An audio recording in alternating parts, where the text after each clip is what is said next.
Hey, Magic fans, welcome back. This is your captain speaking here on Capnclydes MTG. We're back again for some more news.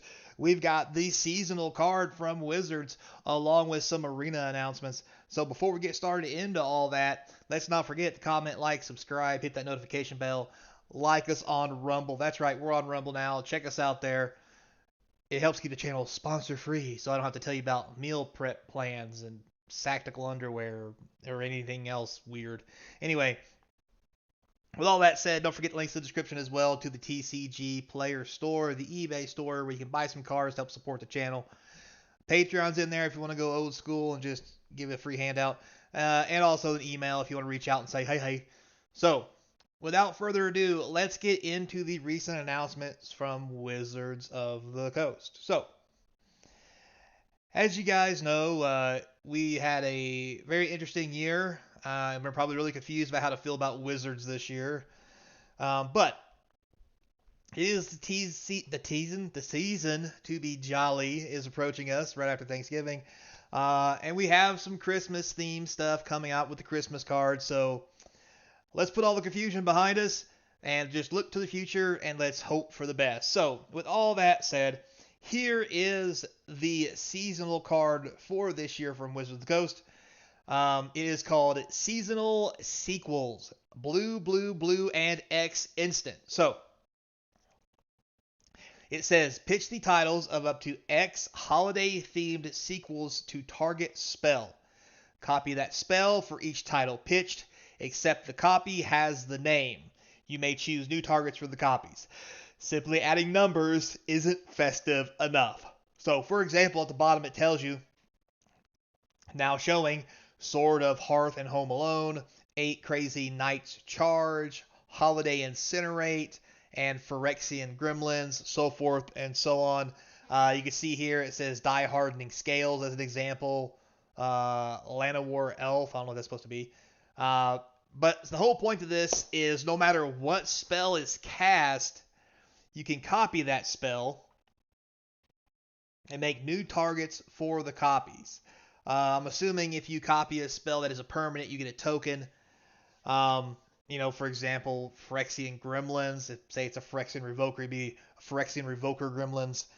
So then you get a Phyrexian Revoker, but it would also be called Phyrexian Revoker Gremlins. So technically, you could probably use this to get 2 legendaries on the board of the exact same type. So let's say you're playing against an Atraxa deck, and you have an Atraxa of your own, and it's on the battlefield. They play their Atraxa. Maybe you come up with I don't even know, Atraxa something. So it comes in the battlefield. It's Atraxa something. It's I don't know. Put some comments down below, some titles. I don't know. But anyway, since the name is different, you could have 2 legendaries.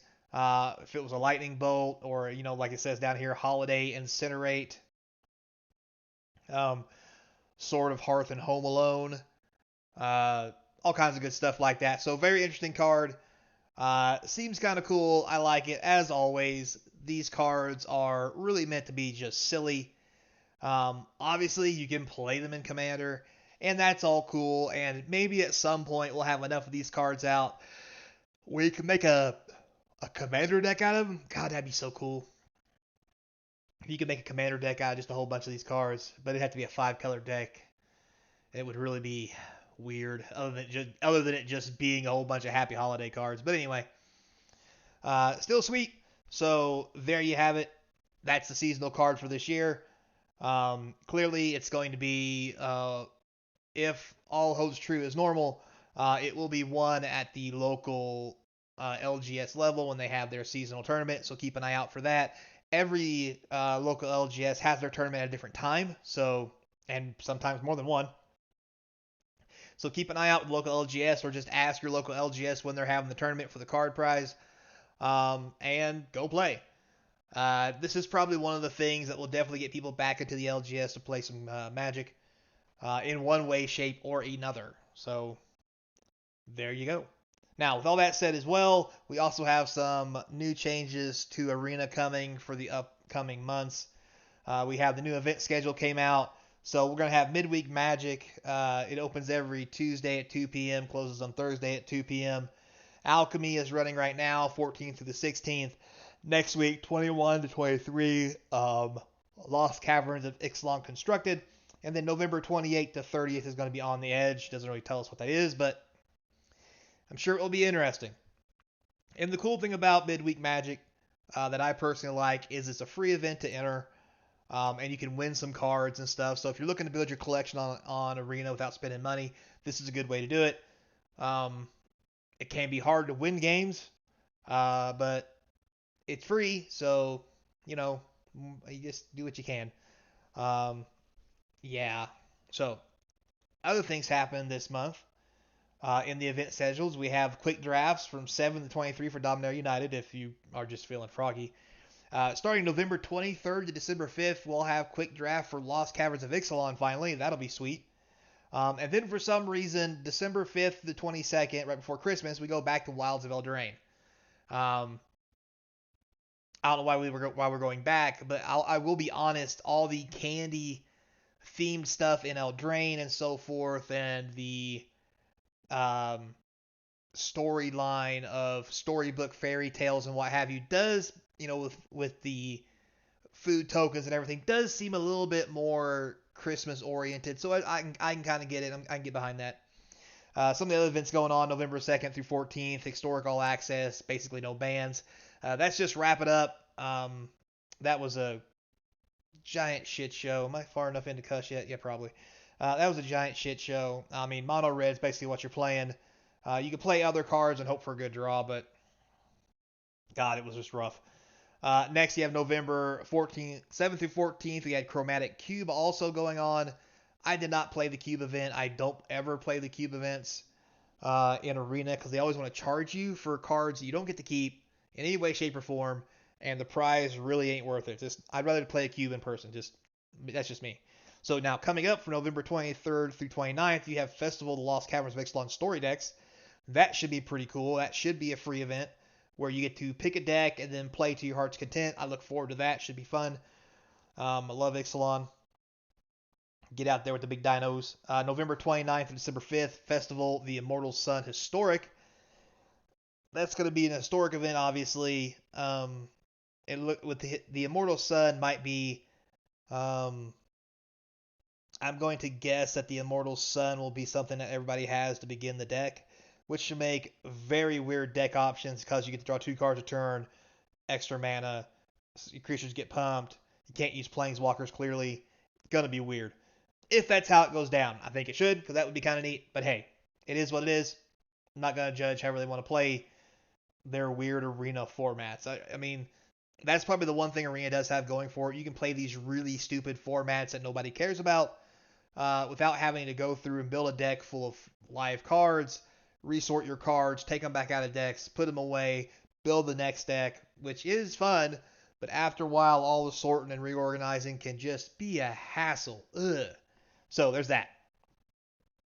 Then, of course, we have some premier play scheduling going on, starting at 7 on Pacific times. And what that's going to look like, there's not a whole lot going on. We have a qualifier play-in best of 3 on November 17th, which is coming up this Friday, I believe, at 6 a.m. Runs to the 18th at 3 a.m. The format's historic, so obviously almost nobody's going to play it. That's just my opinion because I hate historic. Oh, God, it's awful. Then qualifier weekend again, November 18th and 19th, 6 a.m. to 4 p.m. Format still historic. Ew. So, I mean, if you're into historic, that's fine. For me, it's just not my cup of tea. So, for you historic guys out there who like the historic format, get ready to get powered up and play some hard-hitting, hardcore historic on Arena if that's what you're looking for, especially during the winter time when it's cold outside and nobody wants to travel. For those guys, for my buddies in the Midwest states where it doesn't just snow, it snows. Anyway, so there's that. Now, also moving on, there's going to be an Arena Open. There's only 2 days for this. Lost Cavern Ixalan Limited. Day 1 will be sealed, best of 1 or best of 3. You can do either one. And then day 2 will be a best of 3 draft. This is going to start and begins Pacific time at 6 a.m. For you guys over in the Midwest, that'd be 9. Closes all new entries the following day at 3 a.m. Um, Day 2 entry window is 2 hours only from 6 a.m. Pacific time to 8 a.m. Pacific time. Remember that because lots of people regularly, when they do these opens, get pissed because they miss day 2 registration because they don't understand they have to be there to sign up for the first 2 hours. After that, you can play anytime you want during the day, but you have to be there for those 2 hours to actually get into the event. You can't sign up early, you can't sign up late, so keep that in mind. Um, I think this is something I might play in if it's cheap enough, just because I love playing sealed. I like draft as well. If I make it the day 2, if I'm lucky enough, I'll stream it for you. And also, playing the sealed will actually get you the cards. These aren't phantom drafts, so you actually get something for playing in general. So it's kind of a win-win in all ways, shapes, and forms, especially right after the holidays. And you got that beast whale feeling from Thanksgiving. So there you go. Now, also with that too, we have a wrap up of. Whoops, got that caught in there. Um, of the rank and rewards as we reset. None of these rewards have changed. These are the 2 new cards that you'll get. Um, it's still as it was before. If you're bronze, you get 1 pack of Ixalan. Silver gets you a pack and 500. Gold will get you 2 packs and 1,000 and the bat. Platinum gets you 3 packs, 1,000 and the bat and this. 4 will get you 4, or Diamond will get you 4 packs, 1,000 gold, the bat and this. And Mythic reward will get you 5 packs, 1,000 gold, the bat and the Sanguine Evangelist. Same reward we have every time. They haven't changed it. It hasn't gotten any better. And to be honest, it's not even all that great. I mean, once you get to Platinum, I mean, you get 3 packs, 1,000 gold to get the bat and the evangelist. If you go any higher than that, all you can pick up is 1 or 2 extra packs. So I know some of you guys like to rush toward Mythic, but to be honest with you, if you make it to Platinum, it's probably good enough. I mean, unless you want to go to Mythic. If that's your jam, go for it. But hitting Platinum is really about where you need to be. So keep that in mind. So, with all that said, guys, thanks a lot for watching. I do appreciate it. So until next time, be kind, and as always, I hope to see you across from the game table. What the hell am I going to talk about tomorrow?